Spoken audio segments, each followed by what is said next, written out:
بسم اللہ الرحمن الرحیم۔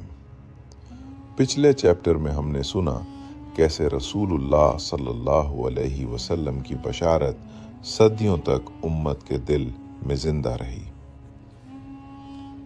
اب وقت آ گیا ہے اس گھرانے کا ذکر کرنے کا جسے اللہ نے اس بشارت کا ذریعہ بنایا۔ اوٹومن سلطنت ایک چھوٹی سی قبیلی ریاست جو دیکھتے ہی دیکھتے دنیا کی سب سے طاقتور اسلامک سلطنت بن گئی، اور قسطنطنیہ اب ان کے بیچ میں ایک آخری رکاوٹ بن چکا تھا۔ 13ویں صدی کے آخر میں اناٹولیا کے پہاڑوں میں ایک بہادر اور پرہیزگار رہنما پیدا ہوا، نام عثمان غازی رحمت اللہ علیہ۔ وہ چھوٹی سی ترکش قبیلہ کے سردار تھے، مگر ان کے دل میں ایک بڑا خواب تھا، اسلام کا پرچم دور تک لے جانا۔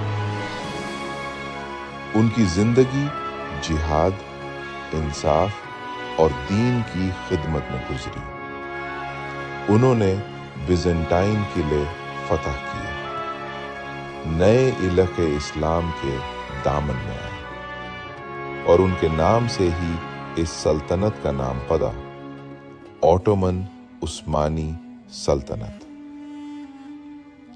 عثمان غازی کے بعد تخت پر آئے ان کے فرزند اورحان غازی رحمت اللہ علیہ۔ انہوں نے سلطنت کو قانون، نظام اور لشکر کی طاقت دی۔ ان کے دور میں اوٹومن لشکر یورپ میں داخل ہوا اور پہلی بار کنسٹینٹی نوپل کے قریب اسلامک پرچم نظر آیا۔ بیزنٹائن بادشاہوں کے دل میں خوف بیٹھ گیا، مگر ابھی قسطنطنیہ کی دیوار کھڑی تھی۔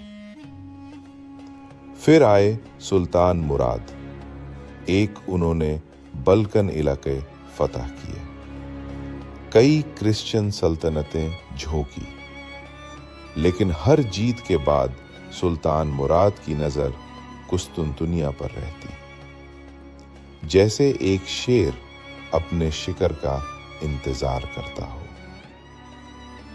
ان کے بعد آئے بایزید یلدریم، بجلی کی طرح حملہ کرنے والے سلطان۔ انہوں نے کنسٹینٹی نوپل کا پہلا بڑا محاصرہ کیا، شہر بھوک سے تنگ آ گیا، بیزنٹائن بادشاہ کپ کپا اٹھا، مگر اللہ کی حکمت سے اس وقت ایشیا میں تیمور کا طوفان آیا، اوٹومن لشکر واپس بلانا پڑا، اور قسطنطنیہ پھر بچ گیا، لیکن بشارت اب بھی زندہ تھی۔ پھر تخت پر آئے سلطان مراد II۔ انہوں نے سلطنت کو دوبارہ مضبوط کیا، یورپ میں بڑے بڑے کروسیڈر لشکر ہرائے۔ ان کی سب سے بڑی جیت تھی بیٹل آف ورنا، جہاں پوری یورپ کی کروسیڈر آرمی اوٹومن تلواروں کے نیچے ٹوٹ گئی۔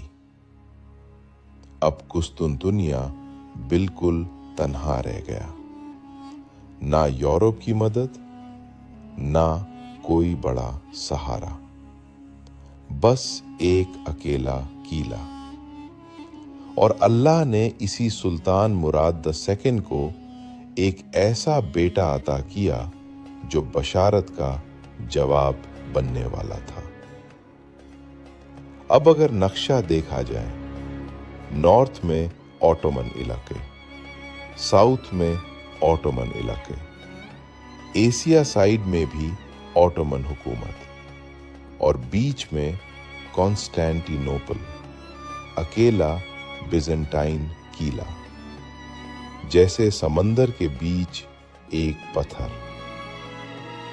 اب صرف وقت کا انتظار تھا، اللہ نے طے کر دیا تھا، اب وہ امیر پیدا ہو چکا ہے۔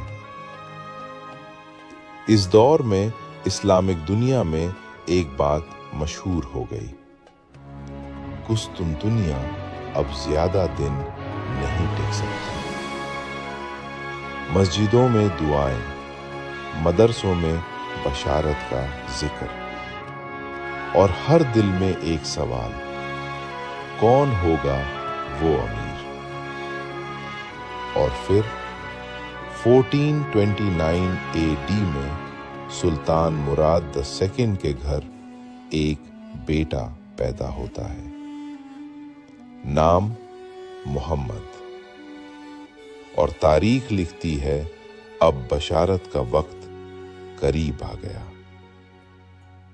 اگلا چیپٹر سنیں گے، ایک بچے کی تربیت، ایک استاد کا نور، اور ایک نیت جو قسطنطنیہ کی دیوار ہلا دے گی۔